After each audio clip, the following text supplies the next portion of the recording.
Hi, this is Gary Meese with the case against. Doing a little improv here as far as recording. I haven't really gotten things together since I've moved and I've been on quite a hiatus for quite some time now. I do want to get back into the West Memphis 3 case, and you know, last month a judge denied Damien Echols' motion to have DNA in the case retested. And the other day he tweeted that right now this is Damien Echols. He says, we are awaiting the transcripts from the DNA hearing in Arkansas. We should have them by the early part of this week at the latest, unless the judge deliberately stalls for time. Once we have them, we can begin filing an appeal and figuring out the next steps.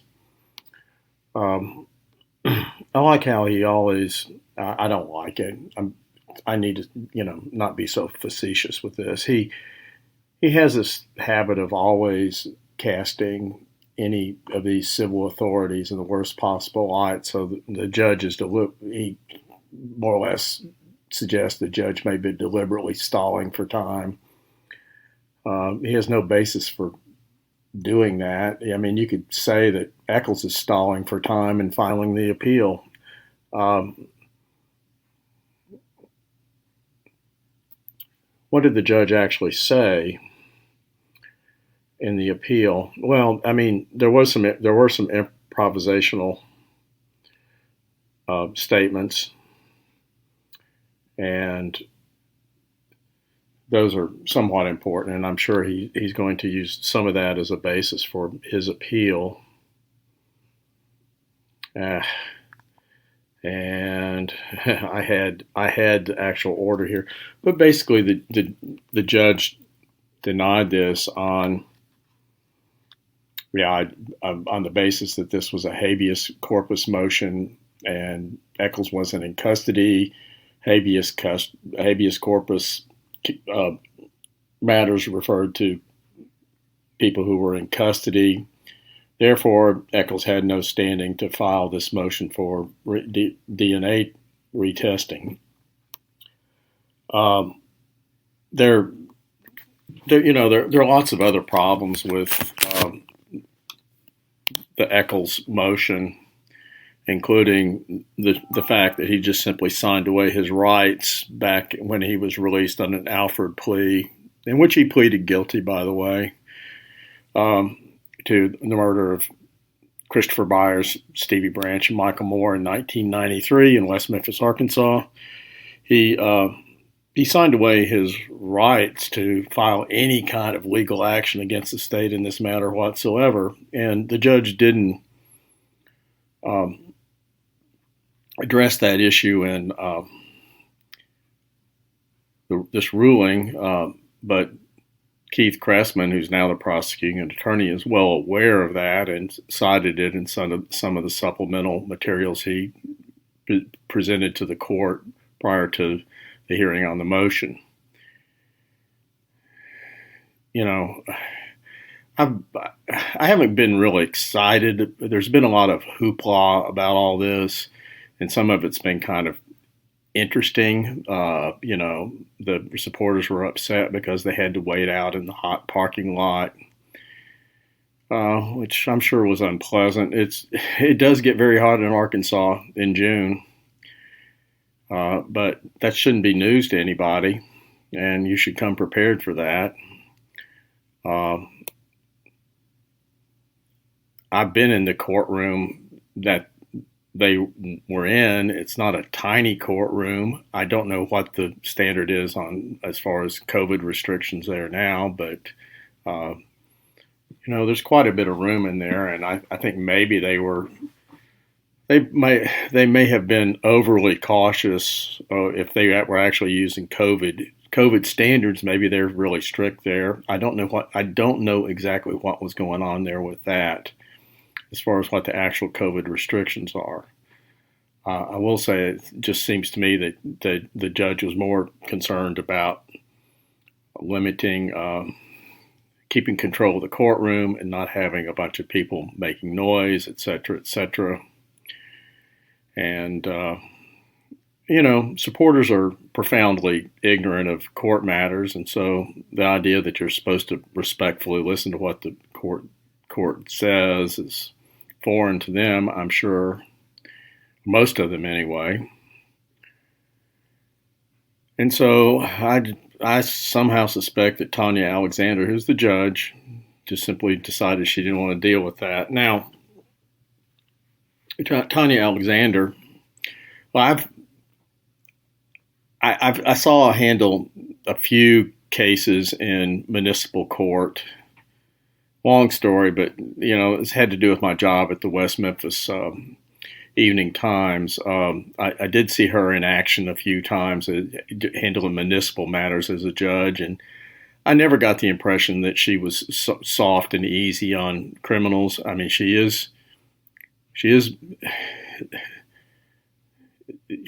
a woman, and she is black, and I think that perhaps there's a perception that somehow would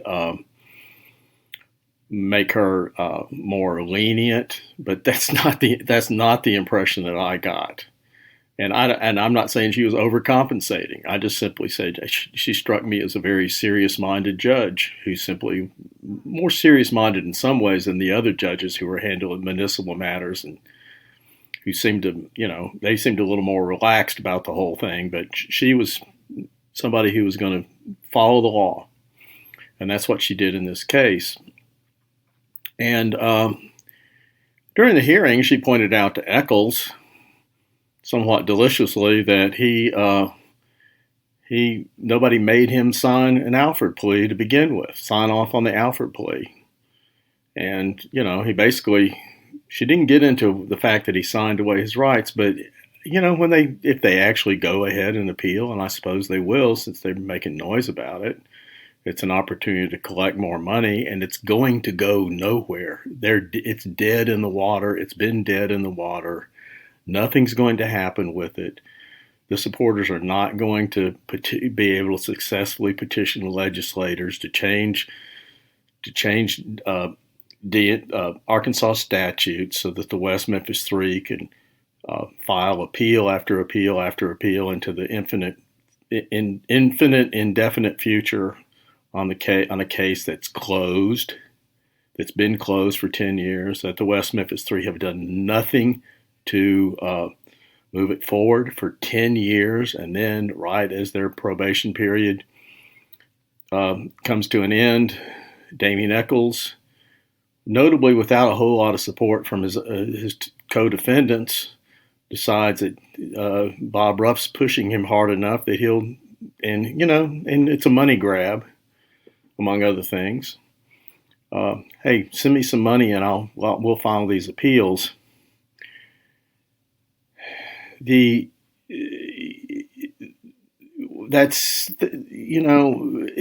whole thing is ridiculous. I don't want to get in too much into the Bob Ruff thing. I'm doing a little editing. I said some things I decided I didn't want to say, so I cut out some stuff. I'm somewhat technically challenged here on the recording circumstances and so forth. I'm winding down from doing podcasting. I don't really see much of a future for me in doing podcasting, and I'm not really that interested in it. I've got other things going on in my life that are much more important than than adding on to a podcast in which I've already done like 90 episodes on the one case I'm really vitally interested in. But I do feel compelled from time to time to just do a few updates. Most of the time I find what's going on to be rather silly. I see Facebook groups where the supporters keep coming up with the same lame excuses over and over and over again, with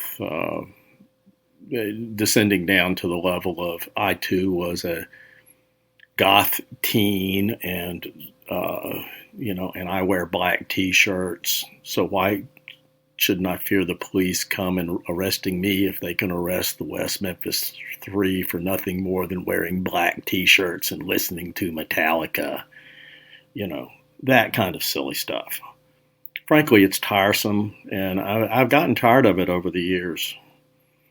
I've seen an awful lot of it, and most of it's pointless, and a lot of it's rather stupid.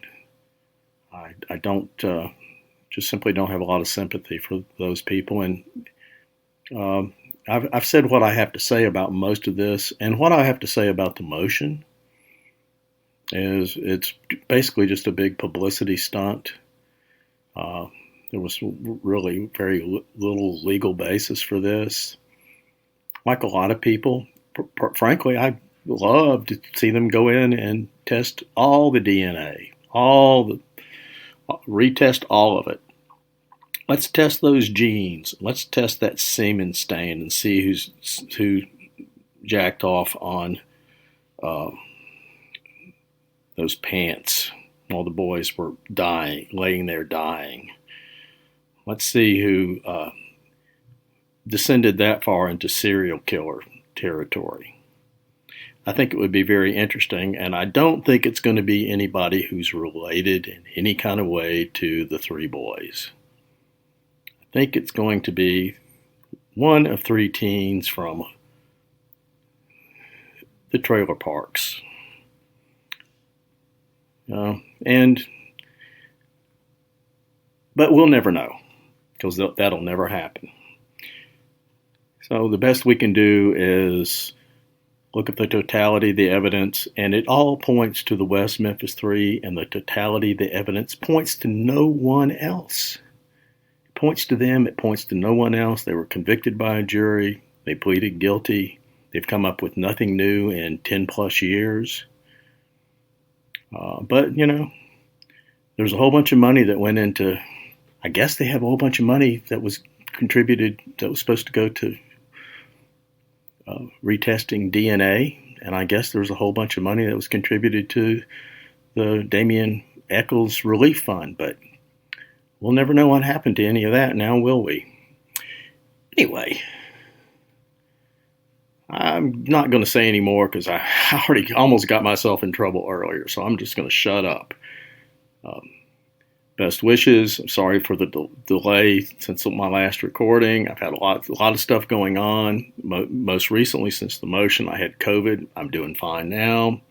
Had a tooth pulled and didn't feel like talking for a week or two for any length of time. But anyway, I'm back and doing great, and really involved in a whole bunch of stuff that has not one blasted thing to do with true crime.